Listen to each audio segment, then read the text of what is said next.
Tantor Audio, a division of Recorded Books, presents The Autobiography of Kathryn Janeway, the history of the captain who went further than any had before. By Kathryn M. Janeway, edited by McCormack, narrated by Kate Mulgrew. Introduction by Commander Naomi Wildman. When I was a little girl, I wanted to be the captain of a starship. I know lots of kids have the same ambition, but I wasn't planning to be the captain of any starship. Oh no, I had a very specific ship in mind. I was going to be captain of the USS Voyager. The thing about this ambition of mine is that it wasn't so outlandish, because I was born in the Delta Quadrant, and I spent most of my childhood on board Voyager, and as far as I was concerned, our captain was the best person in the entire galaxy. I wanted to be her when I grew up, and in the meantime, I'd settle for being her assistant. Most people my age grew up following the story of Voyager, lost in the Delta Quadrant, 70,000 light-years away from home, trying to get back to family and friends. For me, this was everyday life. You may have thrilled to hear the news that Voyager had been found, or two-way communication had been established, or, most excitingly of all, that after only 7 years, a Borg transwarp conduit had brought our ship home. This might have been an amazing adventure for you, but for me it was, well, it was home. My mom, Sam Wildman, was serving as an ensign when Voyager was whisked away, and then found out she was pregnant. My birth story is one amongst many strange tales of those years, but it meant that growing up I knew no other life. Home was a little ship, a long way from where it had started, full of Starfleet and Maquis and all sorts of other interesting people, which most of the time sailed quietly through space, and some of the time came under attack from Vidians or Hirogen or Kazon. My childhood friends were a Talaxian, an Ocampan, and 2 decommissioned Borg drones learning to be individuals. I learned logic games from a thoughtful Vulcan, and how to fix anything in front of me from a half-human, half-Klingon. I played the Captain Proton holodrama before most people had ever heard of it. And I learned courage and wisdom and grace under fire from the very best captain of all, Kathryn M. Janeway. Admiral Janeway, as she is now known, has been an inspiration to so many throughout the years. Who else could have held that crew together? Who else, through intelligence and sheer force of personality, could have made a group of Starfleet officers and Maquis fighters pull together and set course for home? Who else could have battled the Borg Queen, fought off the Hirogen, or played with such aplomb the part of holographic Arachnia, Queen of the Spider People, nemesis of Captain Proton? Who else would have taken time out of most days to check on her youngest crew member, Naomi, who loved her and admired her so much? Who else would have made that little girl her assistant? When I was that little girl, I wanted to grow up to be Kathryn Janeway. But the truth is, nobody could replace her. And Kathryn's great skill is to persuade people to be the very best they could be. So many of us owe her so much. Thank you, Admiral, for bringing us home. But thank you, most of all, for the faith you showed us and the way you brought out the best in us. There can only ever be one captain of Voyager, Kathryn Janeway. Naomi Wildman, Executive Officer, Deep Space K7. Chapter 1. No Place Like Home, 2336 to 2347. When I was a little girl, my mother made pop-up books. Do you recall the kind I mean? You turn a page and a whole scene springs up before your eyes. Even now, at this late stage of my life, I think these creations are miraculous. I guess it's something to do with the craft, the careful construction, and, yes, the engineering that's involved. My mother's creations were sheer marvels. My little sister and I each had our favorite. For Phoebe, 3 years my junior, it was Alice in Wonderland, an appropriate choice for a creative and artistic little girl who seemed to inhabit a world of wonders. I loved that book as well. There was a little tunnel that my mother had constructed from card and clear paper, into which you had to peer to see Alice and the White Rabbit tumbling down. There was the house that sprang up with Alice's huge arms and legs sticking out that never failed to make us laugh. Most beautiful of all, however, was the grand display of playing cards flying up into the air when we, joining in with Alice, would say, "You're nothing but a pack of cards." Yes, I loved Wonderland, but my real passion was for the wonderful Wizard of Oz. The story of Dorothy Gale, caught up in a tornado and torn away from her family to a strange land where she had to live by her brains, her heart, and her courage, making new friends and finding her way home, appealed to me profoundly for some reason. My first glimpse of adventure. Safe at home, among my loving family, I dreamed of flying away to Oz. Mom's version of the book was cunningly designed, from the cyclone that swept open on the first page to the little pair of green glasses tucked into an envelope that you opened to explore the Emerald City, to the very last page where, most thrillingly, to my mind my mother's most elaborate creation was to be found, a cardboard balloon that lay flat between the pages until lifted on a string between 2 straws and pressed out to leave the tiny basket dangling below. I sat with that book for many hours as a small child, enchanted not only by the story, but by working out how my mother had put all the elements together. Mom used to say that Daddy was the one who gave me the flying bug, the desire to take wing and soar off into space, but a huge part was played by her most wonderful, wizardly cardboard balloon, traveling all the way from Oz. Looking back on my childhood, I see now that these books were the place where all our family's interests came together. My mother, born Gretchen Williams, was an artist. She was always experimenting with new forms, but illustration was her true talent. You most likely know her as the author of over 24 books and holodramas for children. 2 or 3 generations of children have taken her stories to heart. Phoebe followed in her footsteps by having an artistic bent.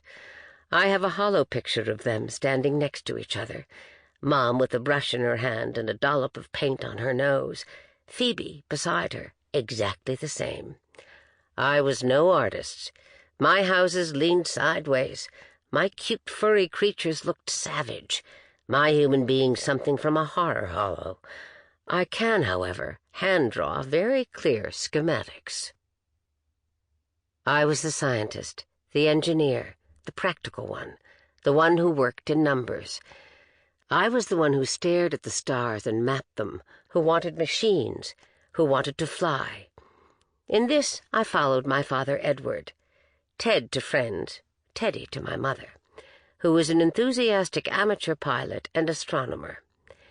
He was also a Starfleet flag officer, and this fact, which shaped our childhood through the sadness of his inevitable absences, and, at least as importantly, through the joy and intensity of his presence, was surely the defining feature of my life. More than anything, I wanted my brave, cheerful, wonderful father to be proud of me. More than anything, I wanted him to see me become the captain of a starship, exactly like him. It's one of the great regrets of my life that this didn't come to pass. Daddy saw me enter the academy, but he didn't see me captain a ship, let alone bring one safely home from the furthest journey a ship has ever made. But I get ahead of myself. Let's go back to the beginning, back to a small country farm in the Midwest, in the northern part of the continent of America, on Earth. Our family home was a small farm outside Bloomington, Indiana. My mother's family had been settled in the region for several generations, Midwesterners through and through. We knew the Williams family story, pioneers, settlers, the traditional covered wagons, and both my maternal grandparents and my mother herself made sure we knew the full history of this land that we lived on, and not the partial account that had once been taught in the old days of nation-states and manifest destiny. One of the peoples who lived here before my ancestors arrived were the Potawatomi, Native Americans of the Great Plains, forced out in the 19th century. They call themselves the Anishinaabe, the original people. My mother made sure that both Phoebe and I understand that the land that we called home had been the home of many people before us, and will be the home of many after us. We learned stories from other people, too. A particular favorite of mine was a Cherokee story about the water spider. One of my mother's friends wrote and illustrated a book about it that I loved. The water spider goes on a long journey to find fire, to help the other animals survive. The other animals boast that they will find it and laugh at her when she promises them that she will. But she weaves a boat from her own webs and sails across the water, carrying back with her a hot coal, and she is celebrated for her courage and her honor.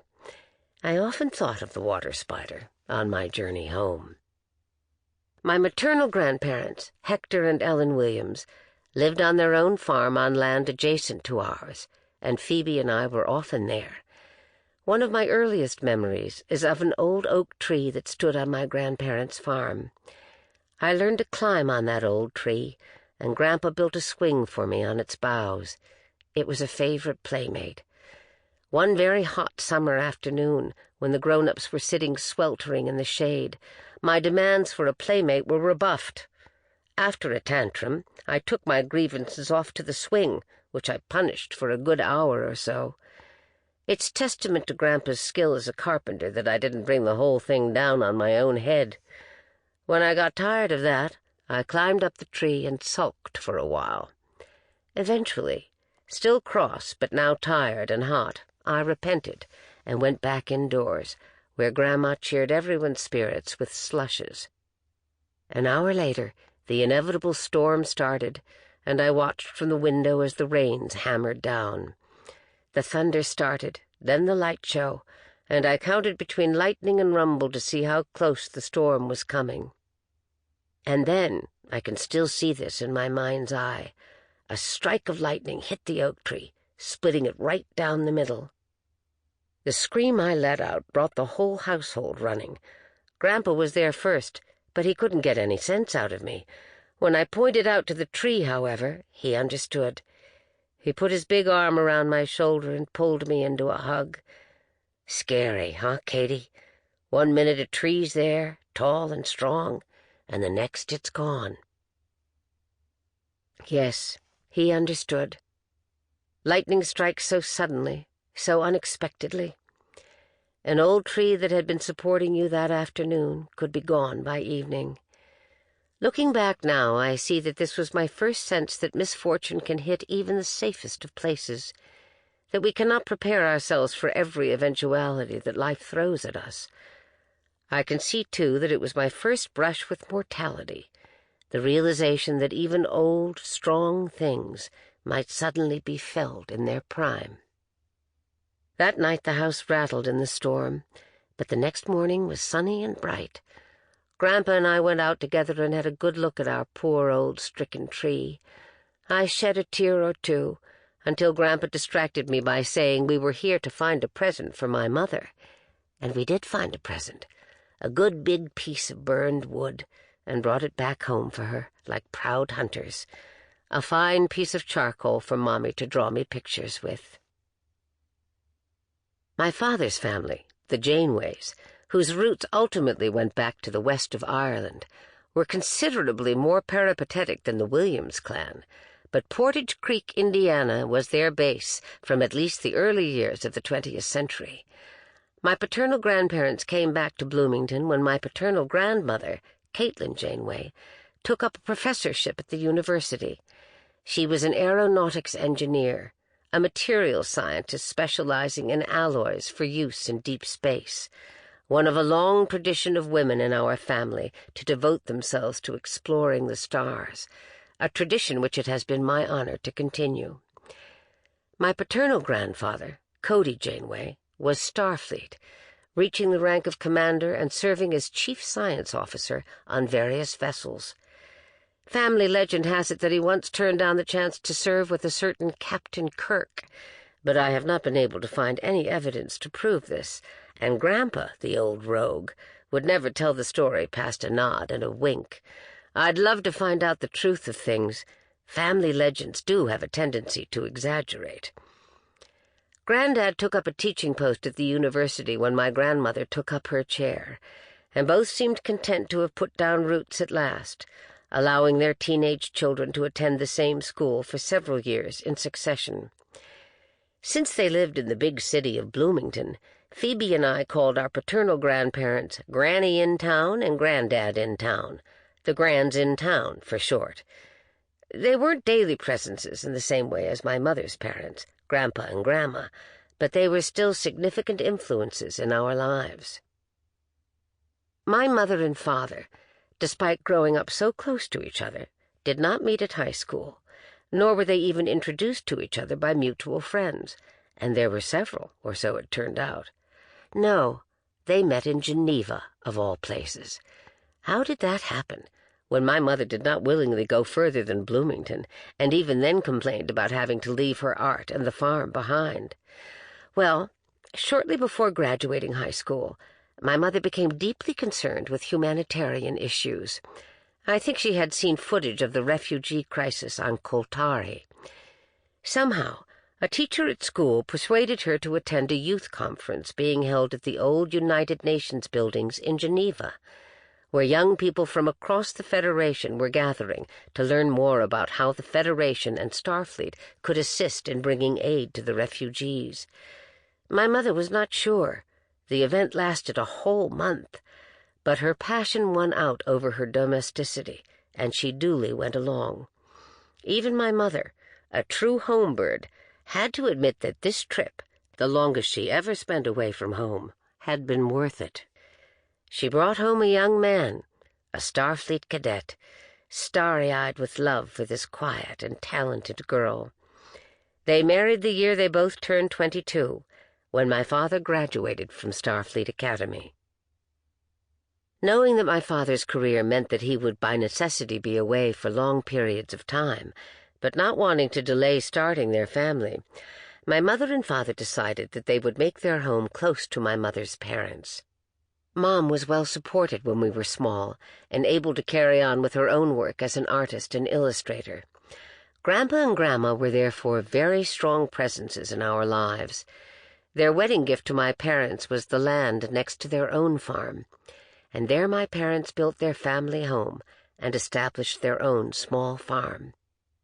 I know that many people are anxious to get away from their families as quickly as possible on reaching maturity, but this was not the case with my mother.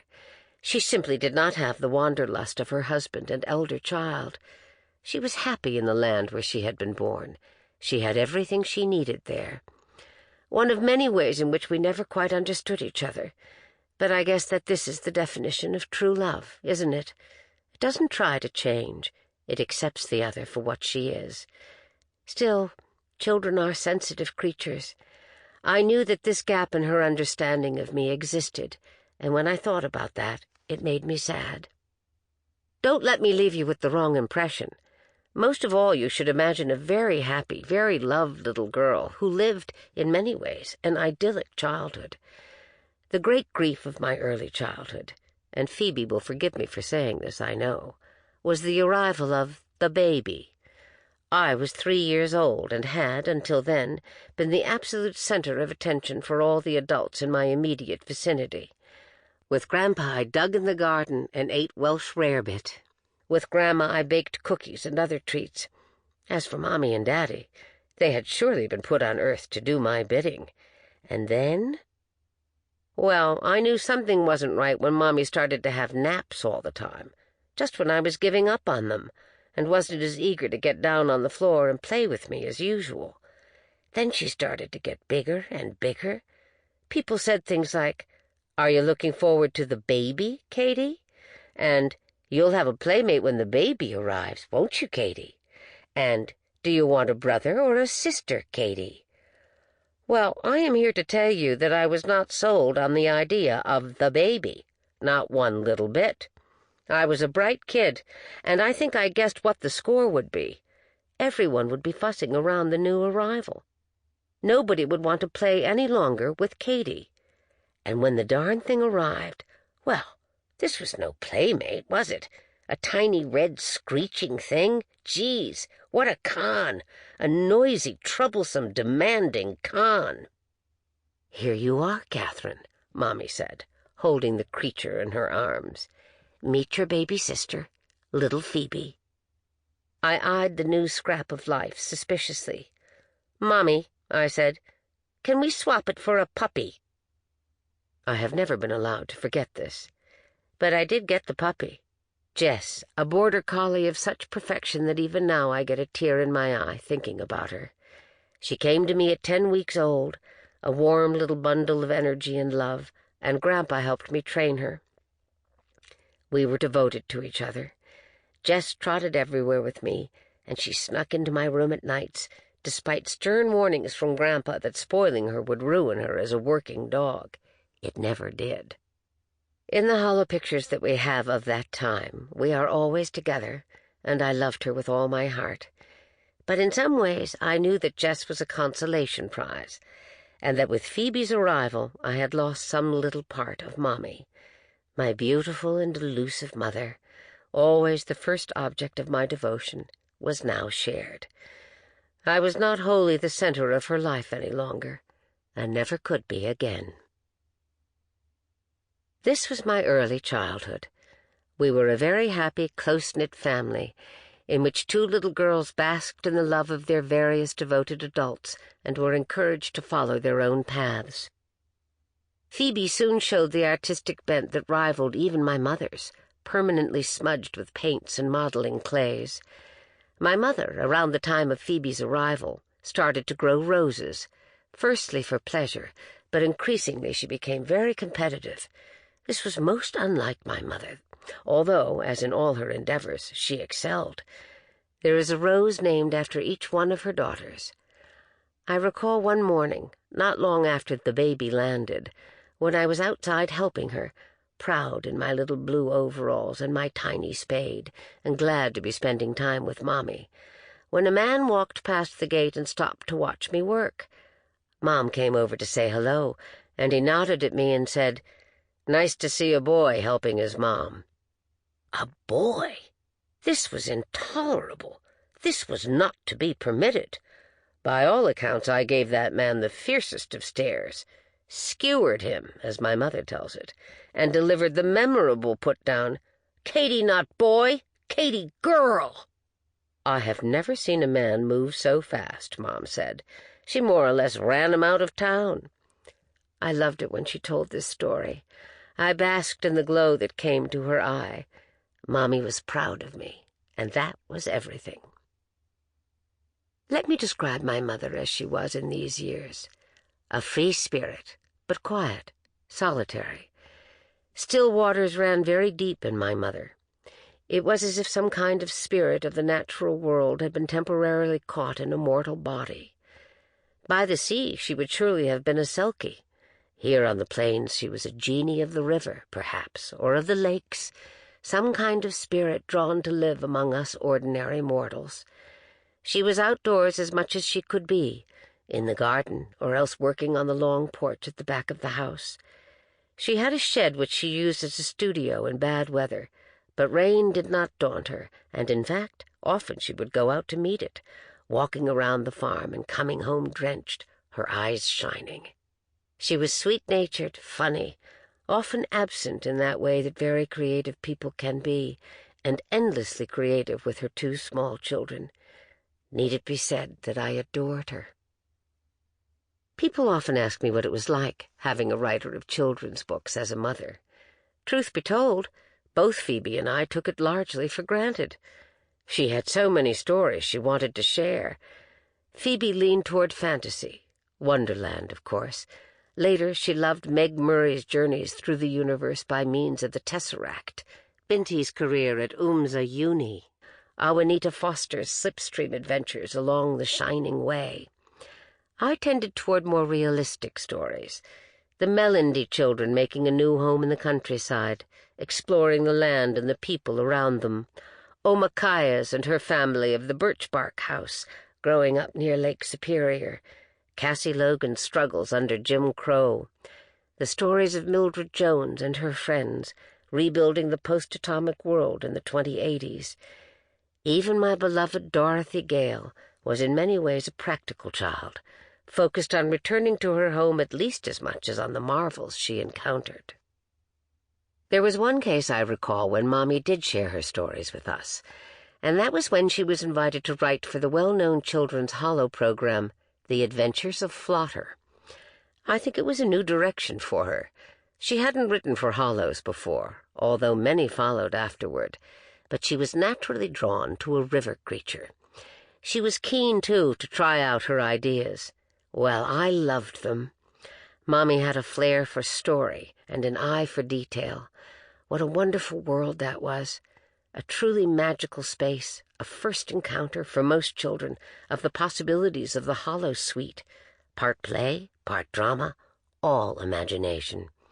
At first, this was something that only Mommy and I did. Phoebe was deemed still a little young even for the gentle perils of the forest of forever. Mommy and I wandered through the forest with Flotter and Trevis and built parts of the world together. It wasn't long before Phoebe wanted to take part, though, and I have to confess I wasn't happy about that. But I swear, Phoebe, that flood was an accident. Many people have told me how much they loved Flotter as a child. I think the only person I have encountered who didn't was a former CMO of the Enterprise, who called it that damn tree nonsense. And many of them recall specific adventures that my mother wrote, such as the encounter with the fireflies and the Pebble House by the river. It was a delight to see the young captain's assistant on Voyager, the inimitable Naomi Wildman, take to the stories so much. Yet another generation enchanted by them. So when people ask what it was like having a children's writer as a mother, well, here you are. But some part of my mother, a crucial part, remained forever elusive, out of reach. As a child, you try to bridge that gap. Perhaps the definition of adulthood is accepting that some of the gap between you and your parents might well be forever unbridgeable. Age 7, and always eager to win her approval, I leapt at my mother's suggestion that I take ballet classes. Let me be the first to say that ballet did not play to my strengths. I was a strong and energetic child, and had a certain amount of athleticism, but not the kind that makes a prima ballerina. What I lacked in natural skill, however, I made up for in enthusiasm and hard work. My dying swan has become a family legend. I grasped at the time that it wasn't entirely for the right reasons, and I realized that if I were ever to become a star of the stage, it would be for comedy rather than tragedy. I kept up my dancing lessons for many years, less ballet and more ballroom and character dances, and I even picked up a bronze medal once for my Charleston.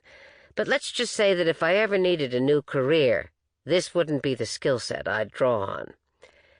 Phoebe refused point-blank to learn ballet, and for this I am eternally grateful, since I'm pretty sure she would have been superb, outclassing me artistically once again.